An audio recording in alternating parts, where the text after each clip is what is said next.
Brought to you by Agilus Diagnostics.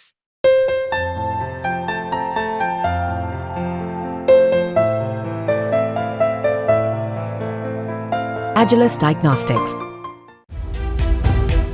नमस्कार, आपके साथ मैं दीपिका शर्मा और आप देख रहे हो क्राइम तक। वर्ल्ड क्राइम बुलेटिन में शुरुआत करेंगे सबसे पहले जो बड़ी खबर सामने आई है। दरअसल कुछ दिन पहले खबर आपको बताई थी जहां पर ब्रिटेन में एक लग्जरी बोट समुद्र के अंदर डूब जाती है, जिसमें ब्रिटेन के दिग्गज कारोबारी भी मौजूद थे और उनके साथ उनके कई फैमिली मेंबर्स और कॉलीग्स भी थे। अब जो अपडेट सामने आई है उसमें ये कि उस बोट के डूब जाने के बाद जो उसमें मलबा वहाँ पर मिला था, उसी में से वो लग्जरी कारोबारी का शव बरामद हुआ है। उससे पहले वो और उनकी बेटी लापता चल रहे थे। उनकी पत्नी को सुरक्षित रेस्क्यू ऑपरेशन में ढूंढ लिया गया था, लेकिन अब उनका शव बरामद हुआ है। लेकिन उनकी बेटी अभी तक लापता है। उनका कोई भी सुराग सर्च ऑपरेशन के दौरान नहीं मिला है। इटली के सिसिली तट पर सोमवार को आए तूफान में ये बोट डूब गई थी। वरिष्ठ अधिकारियों ने बताया कि लिंच की बेटी हन्ना अभी भी लापता है। 56 मीटर लंबी ये बोट द बेसिन जहां खड़ी थी उसके पास तूफान आया था। ये काफ़ी लग्जरी बोट है। लिंच को हाल ही में अमेरिका में 11 अरब डॉलर की धोखाधड़ी मामले में बरी किया गया था। ये एक दिग्गज कारोबारी रहे। उन्हें ब्रिटेन का बिल गेट्स माना जाता था। बोट में 10 लोगों का चालक दल और 12 यात्री सवार थे।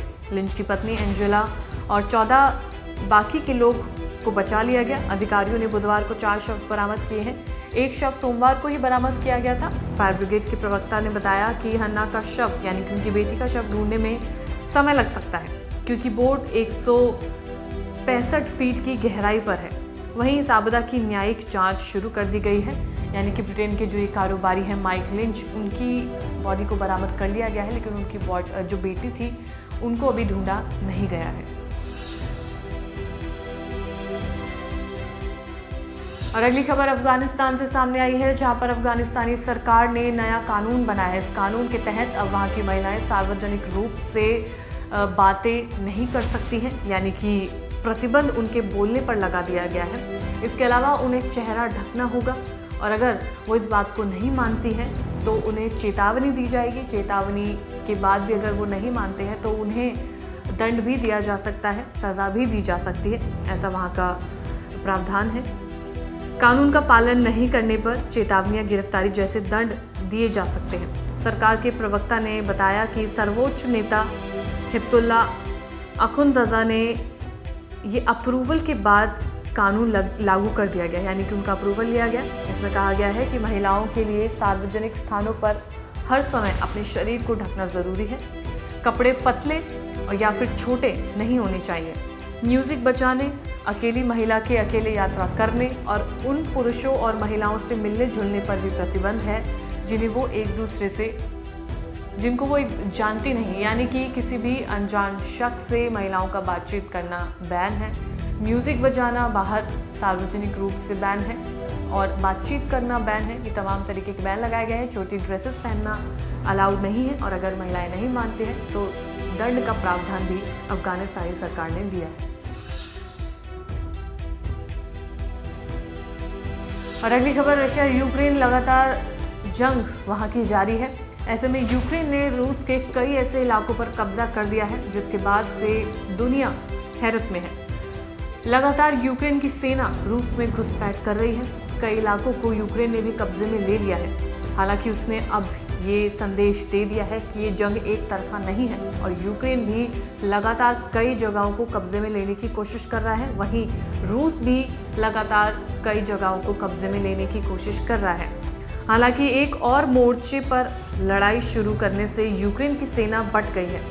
इससे यूक्रेन की अपनी सुरक्षा करने की क्षमता पर असर पड़ेगा, क्योंकि कई सैनिक रूस में लगातार घुसपैठ कर रहे हैं। रूस के 1200 किलोमीटर के इलाके पर कब्जा कर लिया गया है। कुछ जानकारों का कहना है कि यूक्रेनी राष्ट्रपति जेलेंस्की की ये जीत कम समय के लिए है और हार में भी जल्द बदल सकती है।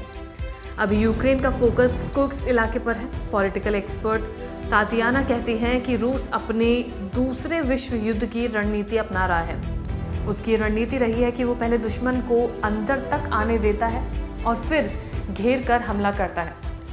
इस वजह से यूक्रेन का कुर्स्क अभियान जेलेंस्की के लिए उल्टा साबित हो सकता है। जैसे कि यूक्रेन की सेना लगातार रूस में घुसपैठ कर रही है। ऐसे में रूस ये रणनीति अपना सकता है और घुसपैठ करने के बाद हमला कर सकता है, तो यानी कि ये बाजी पलट भी सकती है। और अगली खबर ब्रिटेन से सामने आई है, जहां पर एक रिपोर्ट में ये दावा किया गया है कि ब्रिटेन में सबसे ज़्यादा जो पूरी दुनिया की हॉन्टेड डॉल मौजूद है। कहना है कि ये डॉल 14 पुरुषों पर अटैक कर चुकी है अभी तक, और इसकी वजह ये है क्योंकि इस डॉल पर एक एलिजाबेथ नाम की लड़की का साया है, जो कि एक दुल्हन रही थी। उस दुल्हन के साथ कुछ अजीब घटना हुई, उसके पति से उसको धोखा मिला, जिसके बाद से ये पुरुषों पर ही अटैक करती है और महिलाओं पर नहीं करती है। एलिजाबेथ नाम की एक दुल्हन का इस डॉल पर साया है। ये ब्रिटेन में दुनिया की सबसे डरावनी डॉल है। न्यूयॉर्क पोस्ट में दी गई जानकारी के हिसाब से पैरानॉर्मल एक्सपर्ट और डॉल के मुताबिक ली स्टील ने कहा है कि ये ब्राइडल डॉल हमेशा से म्यूजियम में आकर्षण का केंद्र रही है। दोबारा ध्यान आकर्षित करने के लिए डॉल ने हमले तेज कर दिए हैं। ली ने बताया कि कुछ दिन पहले जब वो म्यूजियम में काम कर रहे थे, तब उन्हें अपनी गर्दन पर जलन महसूस हुई। उन्होंने अपनी पीठ पर खरोंच के निशान भी देखे। उन्होंने कहा कि ये डॉल महिलाओं पर हमला नहीं करती है। कुछ लोगों को लगता है कि एलिजाबेथ के साथ किसी आदमी ने बुरा व्यवहार किया होगा, जिसके बाद से वो पुरुषों पर हमला करती है। ली का कहना है कि डॉल हमला करने के अलावा भी कई हरकतें करती है। उसने कई बार फायर अलार्म बजाया है, परफ्यूम की बॉटल्स फेंकी है और कई चीज़ों को भी नुकसान पहुंचाया है। इस डॉल ने सीसीटीवी फुटेज के साथ भी कुछ छेड़खानी की थी। ब्रिटेन में मौजूद ये सबसे ज़्यादा डरावनी डॉल है, जो आकर्षण, लोगों की अटेंशन पाने के लिए तमाम तरह की चीज़ें करती है। जो बताया जाता है वो यही है कि इस डॉल के साथ कुछ, यानी कि जिसका साया इस डॉल पर है, उस महिला के साथ कुछ अजीब घटना हुई है, जिसके बाद ये लगातार लोगों को परेशान करने की कोशिश करती है। और फिलहाल इस वर्ल्ड क्राइम बुलेटिन में इतना ही। ताज़ा खबरों के लिए देखते रहिए।